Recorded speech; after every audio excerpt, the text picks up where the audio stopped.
ஹாப்பியா, ஹெல்தியா, ஜாலியா ஒரு லைஃப்.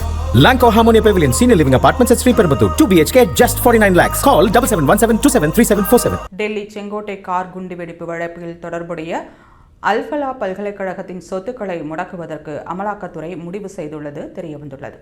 சென்ற ஆண்டு நவம்பர் 10ஆம் தேதி டெல்லி செங்கோட்டை மெட்ரோ நிலையம் அருகே போக்குவரத்து சிக்னலில் நின்று கொண்டிருந்த ஒரு கார் திடீரென்று வெடித்தது.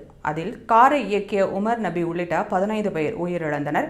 இந்த விவகாரத்தில் உமர் நபியின் கூட்டாளியான மருத்துவர்கள் ஷாகின் சையத், முசமில் கானை உள்ளிட்ட 10க்கும் மேற்பட்டோர் கைது செய்யப்பட்டனர். அந்த வழக்கை NIA விசாரித்து வருகிறது. கைது செய்யப்பட்ட மருத்துவர்கள் ஹரியானாவின் ஃபரிதாபாத்தில் செயல்பட்டு வரும் அல்ஃபலா பல்கலைக்கழகத்தில் பணியாற்றியது தெரிய வந்ததை அடுத்து அங்கு அதிகாரிகள் விசாரணை நடத்தினர். அப்போது மாணவர்களிடம் சட்டவிரோதமாக பல்கலைக்கழக நிர்வாகம் நிதி வசூலித்தது விசாரணையில் அம்பலமானது.